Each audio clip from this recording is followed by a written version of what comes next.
network or define artificial neural networks. So artificial neural networks are massively parallel adaptive networks, or we can say parallel processing systems of simple nonlinear computing elements called neurons, which are intended to abstract and model some of the functionality of the human nervous system. That's why neural network is always compared with the biological neural network. So they designed the neural network based on the biological neural network functionality. So some of the functionality of the human nervous system in an attempt to partially capture some of its computational strengths. So this is the actual definition of artificial neural network. So what is the use of artificial neural network? Um, Artificial neural network is developing for the robots. Normally you can see Saudi Arabia robot Sophia. Okay, it's behaving like a human, and so it is also implemented based on the artificial neural network.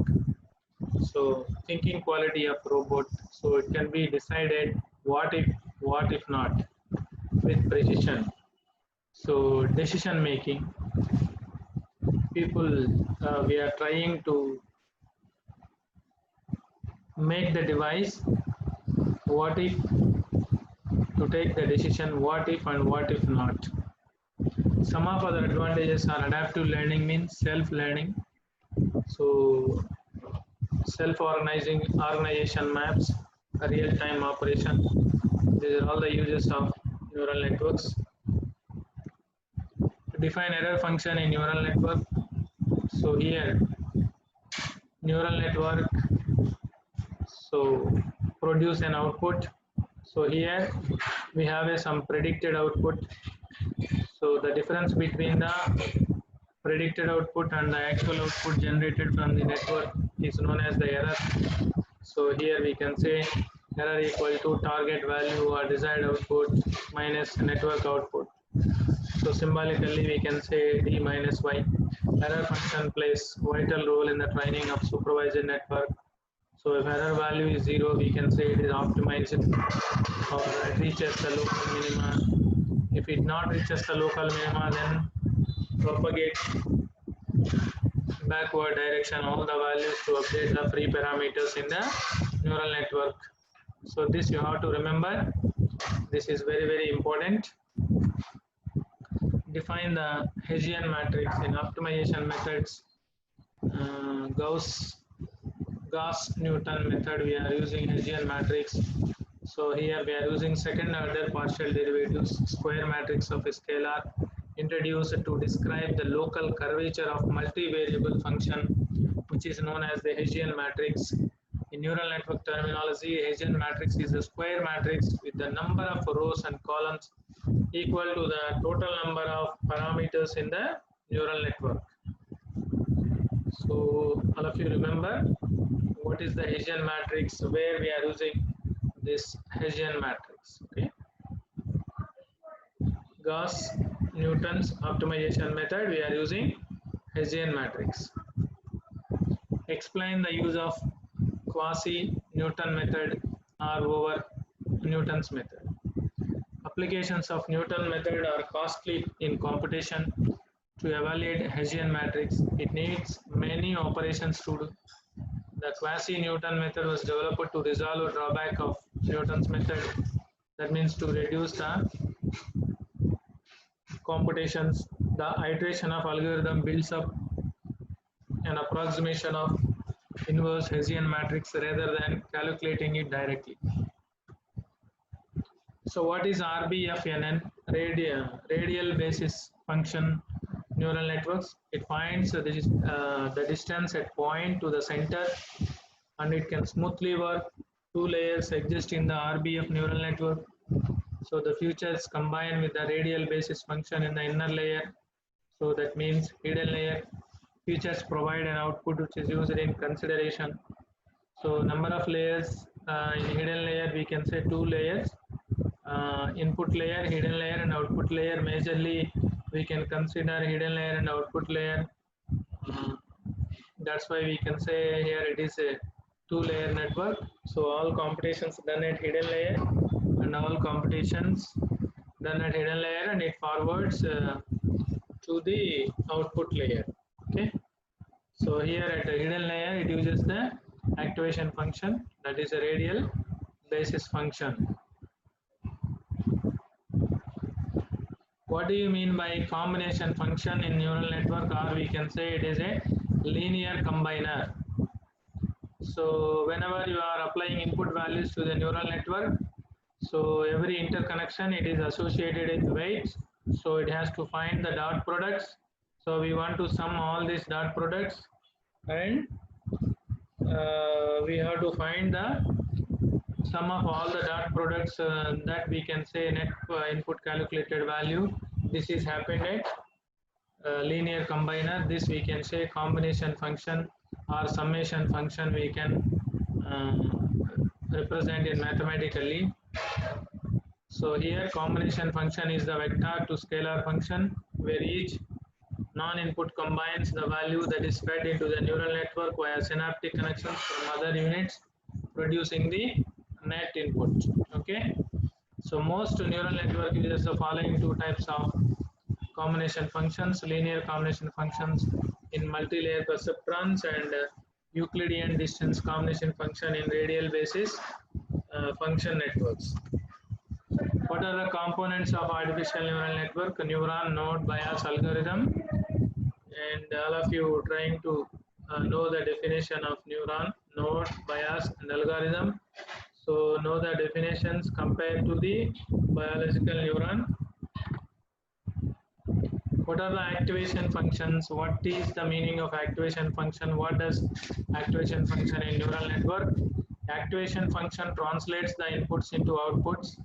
Activation function decides whether the neuron should be activated or not by calculating the weighted sum and further adding bias with it. The purpose of the activation function is to introduce non-linearity into the output of the neuron. So here activation function transforms the output. So if it is a linear input value, so this activation function converts the linear property into non-linear property. So some activation functions we have in neural network.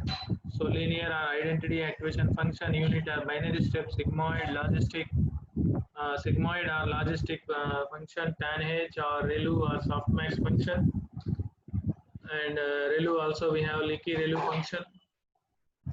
So these are all the activation functions used in neural networks. What is the significance of cost or loss function? A cost function is measure of the accuracy of the neural network with respect to a given training sample and expected output. It provides the performance of a neural network as a whole.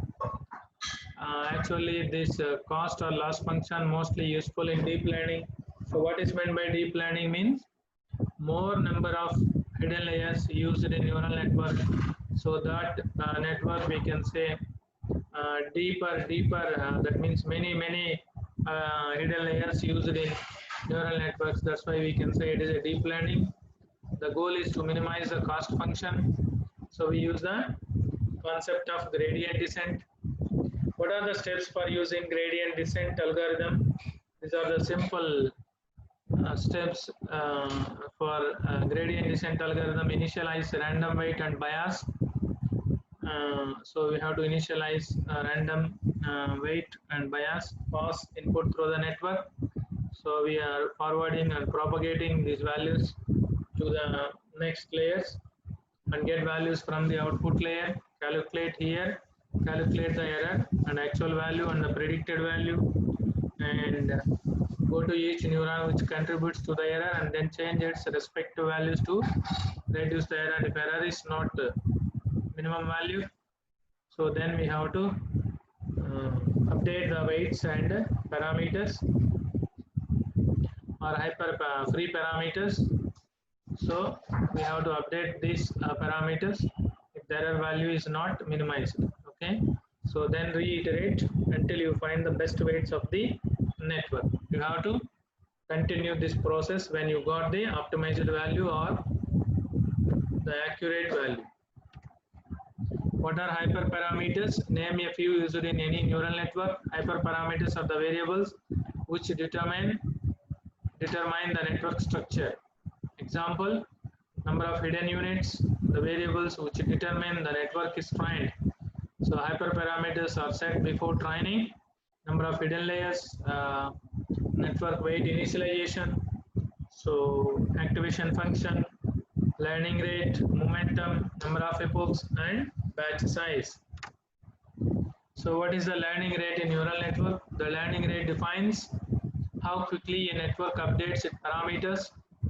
So low learning rate slow down the learning process but converges smoothly, but it will take a lot of time if you are using learning rate is very low. So for converging the problem it will take a lot of time, but there is a guarantee for convergence. Large learning rate speeds up the learning but may not converge. Okay, so this is called a learning rate. A learning rate always lies between 0 to 1. And what is a momentum? Normally momentum constant we are using in back propagation algorithm. This momentum helps you to know the direction of the next step, the knowledge of the previous steps. It helps to prevent oscillations. So a typical choice of momentum is between 0.5 to 0.9. And what is SVM? Stands for support vector machine. And here in support vector machine you have to remember, so what is a support vector, what is a margin, okay, and what is the hyperplane, okay, now what is the optimal hyperplane. These are all the important definitions. So initially what is the definition for margin? So while defining support vector, before going to the optimal hyperplane, we want to know the definition of margin. So perpendicular distance from the separating hyperplane to the closest to data points of C1 and C2. That means a linearly separable data. We are dividing the data by using hyperplane. So the perpendicular distance from the above the line we can consider as a positive, and below the line we can consider as a negative. Here we can represent d plus distance and d minus. Okay, so perpendicular distance from the separating hyperplane to the closest to data points of class 1. C1 stands for class 1 and C2 stands for class 2. So it is denoted d plus and d minus. Okay, we define d plus and d minus as the margin. So support vectors are the, this is also important definition. What is support vector? Support vectors are the data points that are closest to the hyperplane and are the ones that play a central role in definition of the hyperplane. What are the basic steps of SVM? If you want to design SVM, you want to know the basic steps of SVM. So select two hyperplanes in two-dimensional view, which separates the data with no points between them, and maximize their distance. The average line will be the decision boundary. What is the kernel in SVM? SVM algorithm uses a set of mathematical functions that are defined as the kernel. The function of the kernel is to take data as input and transform it into the required form. Okay, when we are using kernel, if the data is non-linear separable, okay, linearly inseparable, so then we convert this data into low dimensional space into high dimensional space. That means we are transforming low dimensional space into high dimensional space. This logic is known as a kernel. This is called kernel trick. Okay, so data as input and transform it into the required form. This is known as a kernel. Okay, so we have so many types of kernel. So kernel functions, so linear kernel, non-linear kernel, polynomial and radial basis kernels. Or they can ask like this, kernel trick. What is the use of kernel trick? Okay, and what are the applications of support vector machine?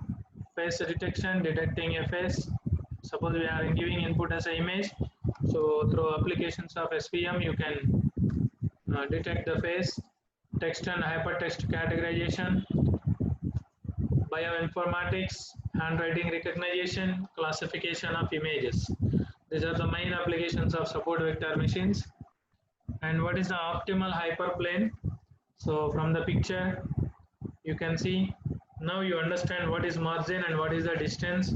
Normally here circles and squares, we have two sets of data points. So this hyperplane divides the data into two classes. So this is class 1 and class 2. So normally while designing the support vector machines, we have to find the maximum margin to classify the data. So initial margin, so based on the, so we are extending this hyperplane to the nearest data points. Here these two are the nearest data points. These nearest data points are called support vectors. These two plays a critical role for classification data. So here this is the hyperplane. So from this we are extending the margin towards this data points, and from here we are extending this margin towards these data points. This is the nearest data point. So this is also called support vector. So here this is the D minus and this is the D place. This is the perpendicular distance.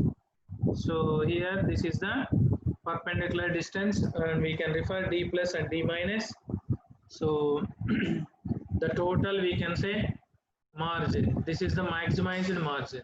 If the margin is too heavy, maximum margin, then it is good for classification.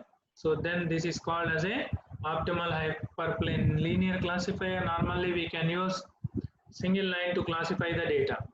Okay, so this is called optimal hyperplane. So according to SVM, we have to find the points that lie closest to the both the classes. So these points are known as support vectors. Support vectors. In the next step, we find the proximity between our dividing plane and the support vectors.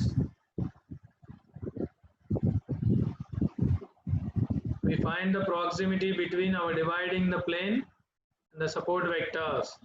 The distance between the points and dividing line is known as the margin. Here, the distance between the points and dividing the line. So this is known as a margin. The aim of an SVM algorithm is to maximize this margin. Okay, maximize this distance and maximize this distance. When the margin reaches its maximum, the hyperplane becomes the optimal one. Okay, so the SVM model tries to enlarge the distance between the two classes by creating well-defined decision boundary. Here our hyperplane divides the data while our data was in 2 dimensions. The hyperplane was of 1 dimension. For higher dimensions, say n dimensional Euclidean space, we have n-1 dimensional subset that divides the space into disconnected components.